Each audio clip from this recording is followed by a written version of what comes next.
우리 다 함께 나눌 말씀의 제목은 듣고 순종하라, 듣고 순종하라 라는 제목으로 다 함께 은혜 받기를 원합니다. 지금까지 하나님께 주신 눈과 귀와 손과 발을 무엇을 위해서 가장 많이 사용했습니까?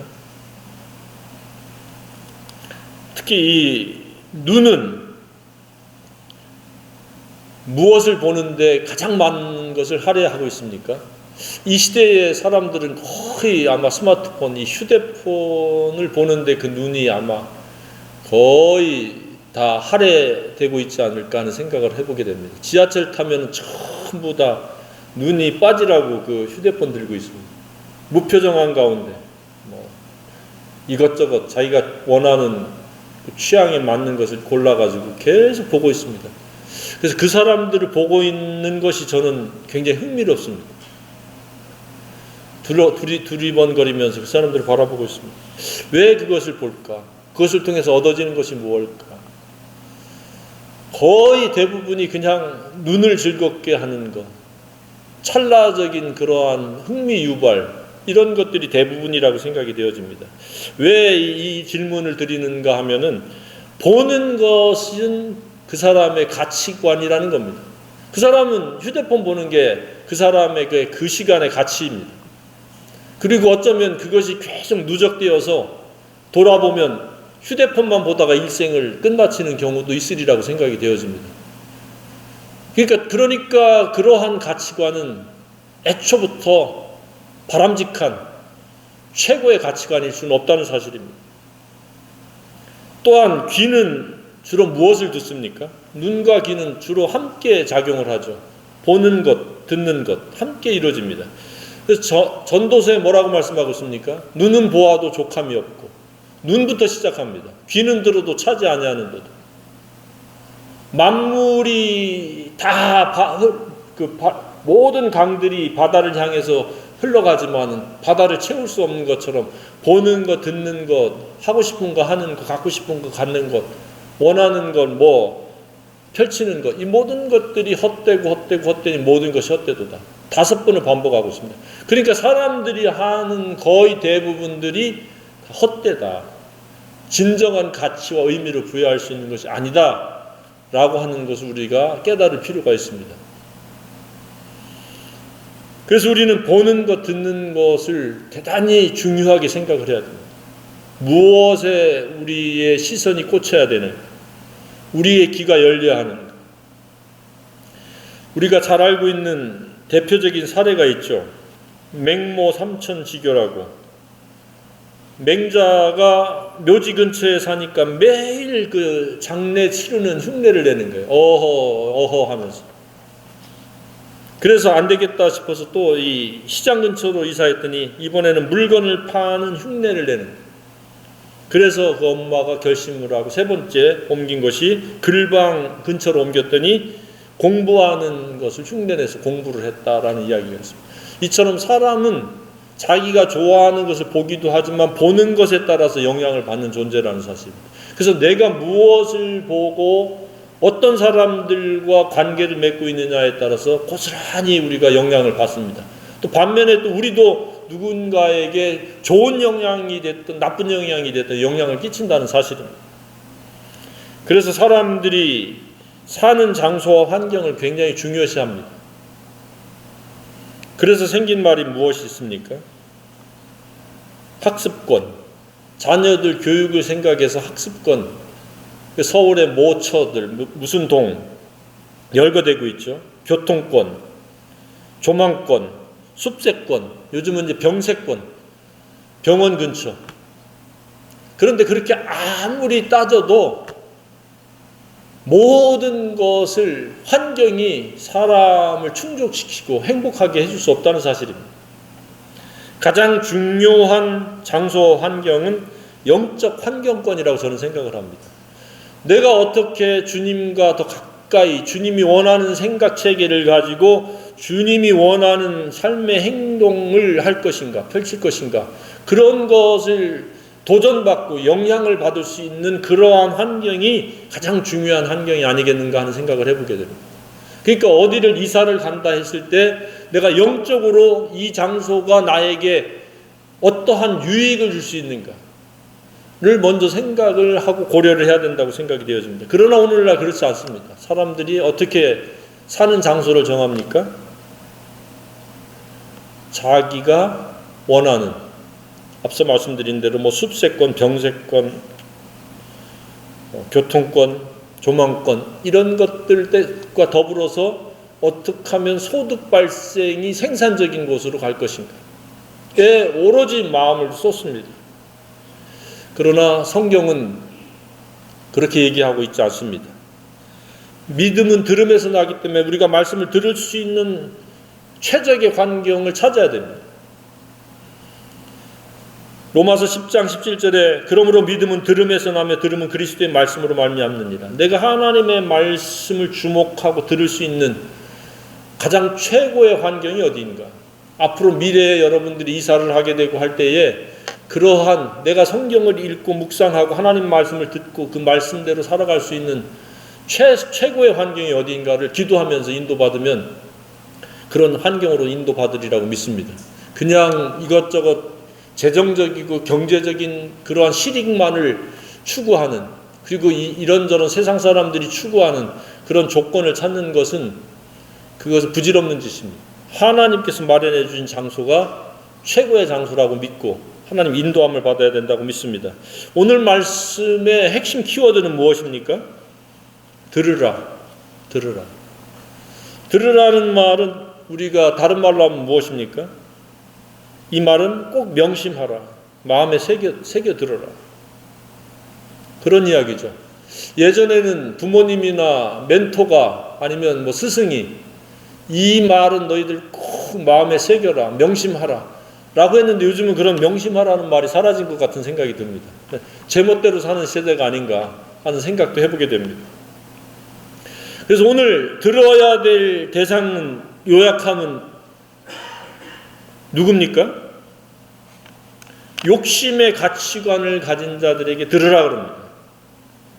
어떤 도시에 가서 1년을 머물며 장사하여 이익을 보리라 하는 자들아, 그들이 들으라는 이야기입니다. 욕심에 의해서 이익만을 쫓는 욕심이 가치관인 자들에게 들으라는 이야기입니다. 아마 이에 해당되지 않은 사람은 거의 없을 것이라고 생각이 되어집니다. 정도의 차이지 모든 사람은 욕심에 의해서 살아갑니다. 욕심이 지나치거나 좀 덜하거나 50보 100보일 뿐이지 모두가 그 삶의 원인은 욕심입니다. 두 번째는 누굽니까? 오만한 자랑을 하는 사람들 들으라는 이야기. 허탄한 자랑인데 제대로 번역하면 오만한 자랑을 하니 자랑은 다 악한 것이다. 그래서 자랑은 오만한 것이, 오만한 것은 오만한 사람은 자랑한다. 그 이야기입니다. 그러니까 욕심의 가치관을 가지고 제멋대로 살고 허세를 부리는 이런 인생관을 가진 자들에게 들으라는 이야기입니다. 그런데 이 들으라는 버전은 1장 15절에 있는 것에 대한 새로운 버전이라고 우리가 이해하면 됩니다. 1장 15절에 무엇입니까? 사람의 욕심이 잉태한 즉 죄를 낳고, 욕심이 잉태한 즉 죄를 낳고 죄가 장성한 즉 사망을 낳느니라. 굉장히 유명한 구절이죠. 이 구절에 대한 구체적인 버전이 지금 우리가 읽은 본문이라고 우리가 생각할 수 있습니다. 그러니까 이익 추구하는 것, 이것이 우리의 가치관이 될 수 없다는 이야기입니다. 그것은 욕심이라는 겁니다. 그것은 죄를 짓는 것이요 결과는 패망이요 사망에 이르는다는 말씀입니다. 그런데 사람들이 욕심에 눈이 멀면 보지를 않습니다. 듣지를 않습니다. 다른 사람의 말에 경청하지 않습니다. 왜? 자기 욕심 실현이 급한데, 그것에 연연하고 있는데 그 하나님의 말씀이 이런 너희들의 잘못된 가치관을 버려라, 잘못됐다라고 하는 말씀은 경청하지 못합니다. 그런데 우리에게 이 주신 말씀을 우리가 모두가 들어야 됩니다. 귀담아 들어야 됩니다. 마음에 새겨야 됩니다. 그러므로 우리는 욕심에 의해서 살아가지 말아야 됩니다. 오직 무엇에 의해서 살으라는 이야기입니까? 하나 주의 뜻. 우리의 삶의 동기요, 방법이요, 목적은 주님의 뜻을 이루는 겁니다. 분명히 이렇게 말씀하고 있죠. 너희가 도리어 말하기를 주의 뜻이면 우리가 살기도 하고 이것저것을 하리라 할 것이거늘. 그러니까 주의 뜻 안에서 경제활동을 해야지 주의 뜻이 배제되어진 가운데 이익 추구를 하면 그 사람은 욕심에 의해서 살아가는 것이요, 우상숭배로 살아가는 겁니다. 욕심은 성경에 보면 우상숭배라고 말씀하고 있습니다. 마음속에 있는 우상이라고 말씀하고 있습니다. 이러한 욕심이 우리 스스로 버려지지 않기 때문에 우리가 기도하는 겁니다. 주님, 저는 욕심으로 가득 차 있습니다. 오로지 그냥 욕심에 눈이 멀어 있습니다. 눈을 뜨게 하시고 진리를 보게 하시고 하나님의 뜻으로 살아갈 수 있게 도와달라고 기도를 해서 우리의 가치관을 완전히 180도 바꿔야 됩니다. 나는 주의 뜻으로 말미암아 살기도 하고 죽기도 하고 이것을 하든 저것을 한다. 그러한 가치관이 확립되어졌을 때에 우리의 길이 열리고 우리의 길이 순탄하게 되는 거지, 욕심에 연연해가지고 이익을 실현하겠다고 나아가는 것은 계속해서 좌충우돌하고 계속해서 벽에 부딪힐 수밖에 없다는 사실입니다. 그런데도 깨닫지 못하는 사람들은 계속해서 그러한 시행착오를 경험할 수밖에 없습니다. 그러니까 일찌감치 우리는 욕심을 내려놓아야 됩니다. 이익을 실현하고자 하는 이 가치관이 얼마나 잘못됐는지를 깨닫고 이익 실현이 아니라 주의 뜻을 위해서 경제활동하는 겁니다. 그랬을 때 우리는 평안 가운데 생산성이 높은 경제활동을 할 수 있는 거지, 욕심에 눈이 벌면 결코 경제활동이 생산적일 수가 없습니다. 왜냐? 성이 타지 않잖아요. 아무리 벌고 노력해도 이것밖에 안 돼? 라고 하는 그러한 가짜는 생각이 들고 한심한 생각이 들고 비교의식에 빠지게 되고, 그렇게 되면 열등감을 갖게 되고 좌절하고 낙심하게 되고 실망하게 되고 자신을 굉장히 한심하게 스스로 여기는 자기 연민에 빠지게 됩니다. 그런데 주의 뜻 안에서 벌면은 경제활동은 어떤 결과를 낳습니까? 그 한 푼 한 푼이 소중하잖아요. 하나님께서 나의 노동을 통해서 내게 주신 것들.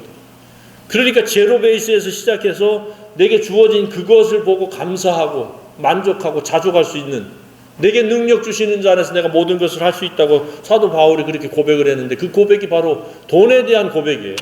많이 있어도 내가 그것 때문에 내가 우쭐하고 적게 있어가지고 내가 위축되는 것이 아니다. 모든 형편에서 내가 자족하기를 배웠는데 그게 뭐냐? 내게 능력 주시는 자 안에서 내가 모든 것을 할 수 있다. 없으면 없는 대로, 있으면 있는 대로 내가 자유할 수 있다라고 하는 고백입니다. 저와 여러분이 그런 고백을 할 수 있기를 바랍니다. 많이 있다고 해서 우쭐해지고 또 없다고 해서 주눅들고 위축될 필요가 없습니다. 때가 되면 내가 주의 뜻으로 살아가면 하나님께서 내가 계획한 것, 내가 의도한, 내가 속으로 이 정도 됐으면 좋겠다라고 하는 것보다도 더 넘치도록 세우실 수 있는 분임을 우리가 믿으시기 바랍니다. 그래서 성경에 너희는 먼저 그 나라와 그 의를 구하라. 그러면 이 모든 것을 너희에게 더하시리라.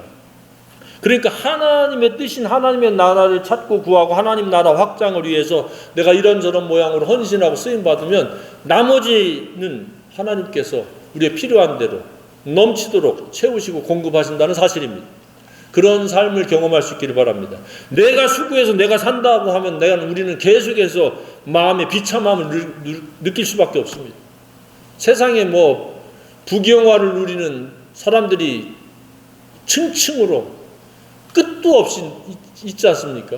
그들은 우리의 목표나 우리를 판단하는 기준이 아닙니다. 우리는 벌거벗고 온, 아무것도 가지고 태어나지 않았지만 하나님께서 입히시고 먹이시는 하나님의 뜻 안에서, 하나님의 관점에서 우리를 바라보고 우리를 생각해야 됩니다. 그럴 때 우리는 감사할 수 있습니다. 입고 있는 게 얼마나 감사합니까? 내가 발 뻗고 잘 수 있는 것이 얼마나 감사합니까? 극단적으로 잠잘 집이 없어서 노숙하는 사람들을 생각할 수 있지 않습니까? 그것에 비하면 얼마나 감사한 일입니까? 저는 잠자리에 들 때 가끔가다 그렇습니다. 얼마나 감사합니까? 가끔은 저의 사택에 대해서 사람들이 부정적인 이야기를 늘어놓기도 합니다. 나는 저런 곳에 못 산다. 그런데 저는 그렇게 생각하지 않습니다. 하나님께서 내게 주신 곳이 최고의 장소다. 필요하면 더 나은 곳으로 또 인도하실 때가 있으실 수도 있다. 그렇기 때문에 환경에 주눅들고 환경 밑에서 신음하지 않습니다. 하나님 뜻 안에서 환경 위에서 살 수 있는 그런 마음을 주신 하나님을 찬양합니다. 자, 그럼 무엇을 들으라는 겁니까? 구체적으로 세세하게 살펴보면 내일 일을 알지 못하는 것에 대해서 들으라는 겁니다. 내일 일에 대해서 우리는 아무것도 장담할 수 있고 보장받은 것이 없습니다. 그런데도 많은 사람들은 다음에 이야기합니다. 다음은 주로 사탄이 좋아하는 전술 전략입니다. 오늘 하지 못한 걸 어떻게 다음에 할 수 있습니까? 다음이 내게 주어진다는 보장이 없는데. 그래서 오늘 하루뿐이라고 하는 생각을 가지고 우리는 살아갈 필요가 있다는 사실입니다. 그것도 주의 뜻으로. 오늘이 마지막이요 전부다 라고 하다 보면 내일도 주어지면 내일도 그렇게 살고, 그런데 내일 모레 주어진다고 생각하니까 그냥 오늘 안일하게 살아갑니다. 그냥 대충 살아가기도 합니다. 오늘이 하루가 마지막이다라고 하는 그러한 심정을 가지고 살 수 있는 저와 여러분이길 원합니다. 그러면 오늘이 얼마나 소중합니까? 오늘 마지막 놀 수 있는 사람들이라고 생각하면 얼마나 소중합니까? 그러면 다정해질 수밖에 없고 따뜻해질 수밖에 없고 부드러워질 수밖에 없습니다. 근데 내일도 만나고 모레도 만난다고 그냥 스스로 확정하니까 그냥 짜증나면 짜증나는 대로, 화가 나면 화가 나는 대로 화풀이 하게 되고, 그리고 감정의 쓰레기를 쏟아낼 어떤 대상을 찾다가 생기면은 그냥 어떤 트집을 잡아 감정 쓰레기를 쏟아놓고, 그럼 상대가 감정 쓰레기를 고스란히 바라줄 수 있는 그런 성숙한 사람이면 괜찮은데 대부분 그렇지 않습니다. 그러면 서로 감정의 폭탄이 왔다 갔다 해가지고 등 돌리게 되고, 우리는 매일매일 오늘이 마지막이다, 오늘 이제 지금 보면 다시 못 본다는 생각으로 사람들을 대한다면 아마 소중하게 대하리라고 생각이 되어집니다. 한 끼 한 끼 식사도 감사함으로 먹게 되어지리라고 믿습니다. 이건 이제 마지막이다. 마지막 식사처럼, 처음의 식사요 마지막 식사처럼 그렇게 음식을 대한다면 얼마나 소중하겠습니까? 두 번째, 삶의 귀에는 찰나라는 것. 이처럼 지금 수증기라고, 지금 성경에는 안개라고 되어 있는데 밥할 때 소뚜껑 열으면 수증기가 순식간에 사라지는 수증기와 같다. 찰나라는 겁니다. 그래서 생긴 말이 인생은 다리와 같다. 다리는 지나가는 것이지 다리 위에 집을 지을 수 없는 것처럼. 근데 대부분의 사람은 다리 위에 집을 지으려고 합니다. 지나가야 되는데 영원히 그곳에 살 것처럼, 지나가지 않을 것처럼 그렇게 살아가는 것은 잘못된 것이라는 이야기입니다. 삶의 기회는 그렇게 길지 않습니다. 시편에 보면 내게 주어진 생을 계수할 수 있는 지혜를 달라고 합니다. 얼마나 될지. 저는 자주 생각합니다. 기르면 얼마나 더 살까? 아니면 그 전에 어떤 변동이 있을까? 그런데 내가 하고 있는 이것이 하나님 앞에서의 최선인가 최고인가? 그리고 이것은 계속해야 되는구나. 최고는 계속되어야 되고 최선은 계속되어야 합니다. 그렇지 않으면 우리는 그냥 헛되고 허무하고 허망하게 끝나는, 그냥 아무것도 손에 잡힐 수 없는 것들을 위해서 애쓰고 수고하고 땀 흘리다가 끝나는 겁니다. 그래서 세 번째는 주의 뜻을 듣고 알고 순종으로 살 것을 확립하라는 겁니다. 그냥 막연한 뜬구름 잡듯이가 아니라 주님의 뜻이 무엇인지를 말할 수 있어야 되고 설명할 수 있어야 되고 그것이 실천할 수 있는 그런 사람으로 살라고 지금 이렇게 권면하고 있는 겁니다. 성령이 하시는 말씀은 딱 두 가지입니다. 성령님 그러잖아요. 성경에도 찬송에도 아까 성령님 그랬잖아요. 성령님은 이렇게 살아라고 하는 교훈과 우리가 그렇게 살지 않을 때 책망하고 꾸지람하는 거 두 가지입니다. 그래서 우리 마음속에 성령은 복잡한 존재가 아닙니다. 무슨 초자연적인 무슨 역사를 일으키기 위한 그러한 무슨 환상을 본다, 무슨 뭘 이상한 말을 한다, 이런 역사는 하나의 결과적인 수단이지 그것이 본질이 아닙니다. 본질은 교훈과 책망입니다. 성령님이 하시는 일은 내 마음속에서 너 그렇게 하면 안 돼 라고 주로 책망하는 게 굉장히 많고, 이렇게 메시지를 통해서라든지 성경 읽을 때 이렇게 살아, 이것이 최고의 길이야 라고 말씀하시는 겁니다. 그래서 성령이 하시는 말씀은 순종해야 되고 성령이 꾸지람할 때는 즉각적으로 회개하거나 자백해야 됩니다. 그러면 우리의 삶이 탈이 나지 않습니다. 그런데 그냥 귀머거리처럼 못 알아듣고 소경처럼 못 보니까, 성령이 하시는 말씀을 깨닫지 못하니까 자기 뜻 자기 생각을 고집하다가 삶이 엉망진창이 되어지고 수습할 수 없는 시행착오를 만들어내고, 우리는 성령의 사람이기를 소망합니다. 스스로의 삶은 백전백패입니다. 왜냐? 악하고 음란하고 더럽고 이기적이고 탐욕적이기 때문에 그렇습니다. 성경에 뭐라고 말씀하고 있습니까? 속에서 그 사람이 마음에서 나오는 것은 악한 생각이라고. 음란과 도적질과 살인과 간음과 탐욕과 악독과 속임과 음탕과 흘기는 눈과 해방과 교만과 강패니. 왜 그 나의 악한 생각을 붙잡고 살아갑니까? 그러면 도덕과 윤리와 예절에 의해서, 체면에 의해서 어느 정도 이렇게 질서는 유지되지만 속사람은 그대로입니다.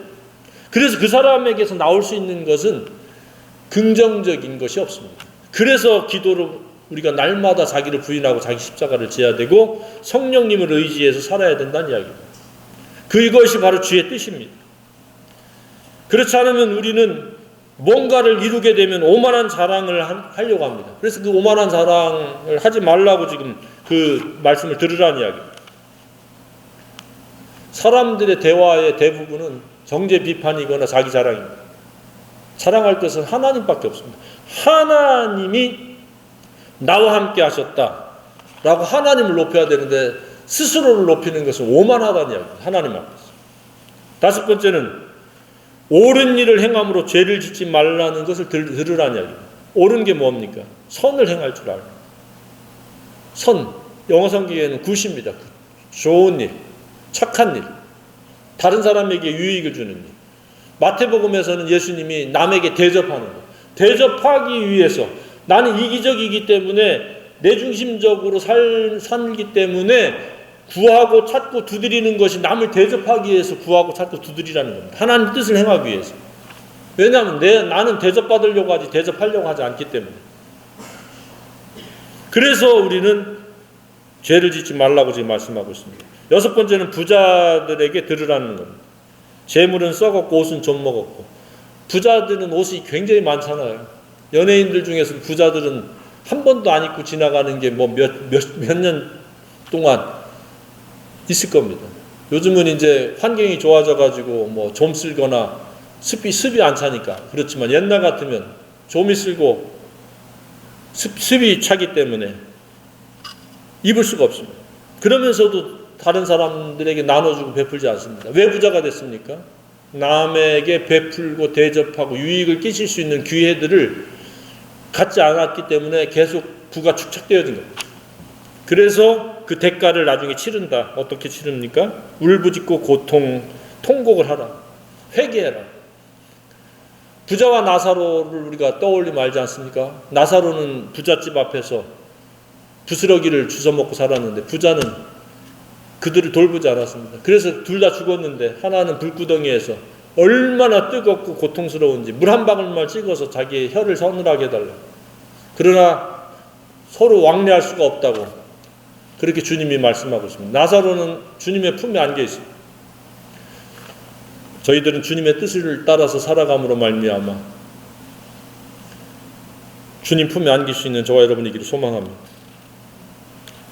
우리는 끼니 걱정의 삶이 아니라 하나님 나라 확장을 위해서 하나님 나라를 생각하면서 살아야 됩니다. 그러기 위해서 우리가 대접하라는 겁니다. 이기적인 사람들이 팽배한 이 시대에, 불법이 만연한 이 시대에 남을 대접하고 돌보고 베풀고 나누고 유익을 끼치면 그 사람들이 마음이 열리는 겁니다. 복음을 받아들일 수 있는 그런 마음의 여건이 되어집니다. 그랬을 때 복음을 전하고 진리를 전할 때 그들이 예수님을 알게 되고 믿게 되고 그들도 예수님이 가치관이 되고 예수님의 행실이 인생관이 되어지는 그런 놀라운 변화 역사가 있으리라고 믿습니다. 그러한 삶을 우리가 살아내라고 지금 우리에게 말씀을 하고 있습니다. 욕심은 죄요 사망이라는 것을 깨닫고 오직 주의 뜻 안에서 하나님 나라를 구하고 하나님 나라를 위해서 이타적인 섬김의 사람, 대접하는 사람, 남을 이롭게 하는 그런 생애가 되기를 주님의 이름으로 축복합니다.